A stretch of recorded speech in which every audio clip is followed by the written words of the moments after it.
What's up, guys? Welcome to the channel. Today I'm gonna be giving you guys another update on the Tacoma turbocharger kit that we have been working on. So if you guys haven't seen the first or part one yet, go check that out. But in this video I'll show you guys what we've gotten done till now, I guess, and where we're gonna be going to in a little bit, and I guess the next steps. So let's go ahead and show you guys where we're at. So this is our Tacoma 2017. If you guys are new here, in front of me I have a spare engine. Got this from Miso Customs. Stu, thank you so much again for letting me have this. His was twin turbocharged, blew up. There was a few things that could have gone wrong with it, and I don't want to really open it up and find out where it went wrong, but there was just a lot of variables. You had two intakes, a lot of air going through it, and just a lot of stuff. So we're not going to go over that, but got the passenger side front tire pulled off, and I'll show you guys why. So here is the front. This is the manifold, this is the intercooler that will be in the kit. It will have tabs on it that will go into factory holes. Part one, I did show this. I didn't show where it mounts, so I'm gonna show you guys now. So there's one there, one right there, and then there's another one, I forget where, but there's three locations that secures the intercooler. You guys can see here, it's solid. It's not going anywhere. Got the headlight pulled out and got this hole cut so that way we can run the top tube into there. The bottom one is going to come over and through the factory headlight hole here. It should fit. If it doesn't, it'll probably go through here, but from what we've tested, it's going to be right here. So this is going to be a hole that you guys will have to cut if you guys are going to get the kit. Just a heads up.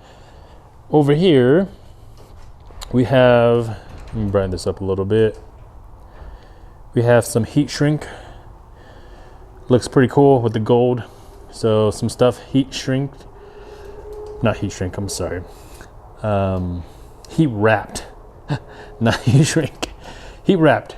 So that way all of everything is protected, since it is going to be next to the downpipe that is going to run from here down and back to the exhaust. So everything is heat wrapped for heat protection. Now here are some new parts that we did not show in part one of this video. This here is going to be the downpipe. Okay, amazing welds on there. Stainless steel.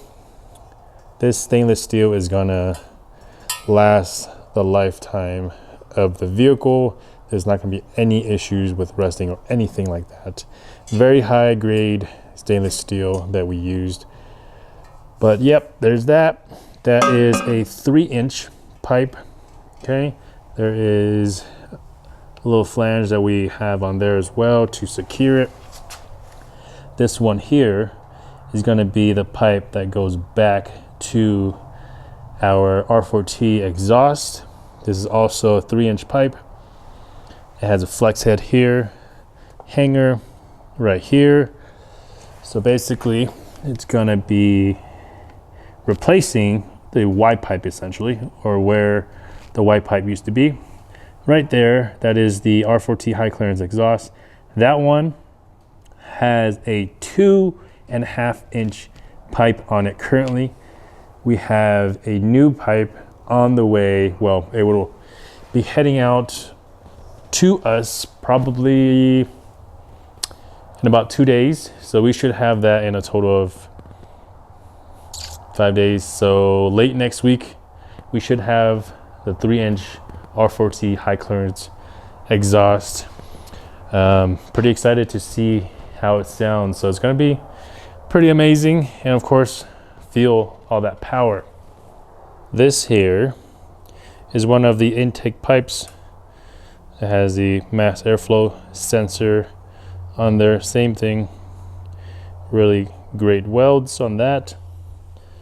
And then we are going to be using a K&N filter for the intake. We will eventually figure out a way to retain a snorkel. Obviously we have one, so we're going to figure out a way. We might have to make our own air box, but we'll figure that down the road. This was the easiest way to do it currently. So if you guys who don't have a snorkel, this will be perfect for you guys. This here is probably my favorite part.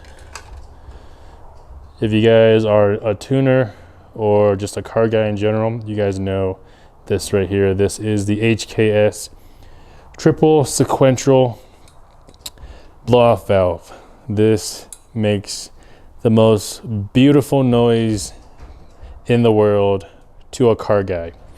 So this is the other intake pipe right there. And then down here we have a couple more. Doesn't really mean anything to you guys right now, but that's going to be a part of the kit. Over here we have the cross pipe that will go from one turbo manifold to the other. I believe I showed that in part 1 as well. Here we have a heat shield that will protect the top part of the engine, since the valve cover is plastic.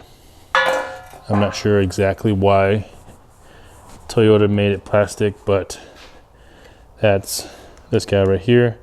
So I don't remember which side it's on. I believe it's on this side. So it'll be protecting all of this right here. On the 4Runner, the valve cover is steel. So the 4Runner has a little bit better valve cover, but essentially does the same thing. But that's what that is for there. We have some more heat wrap and stuff to do on the vehicle. All right, guys, hopefully that was a good update for you guys. There's a lot of work that goes into this, and it's definitely going to be even more work when we try to make it into a kit and everything. So we will see. Of course, we want to make it as affordable as possible for you guys, of course. And yeah, so we will have to make some parts a little more efficiently, but we will keep you guys updated. It's almost there, and it's going to be up and running in about a week or so.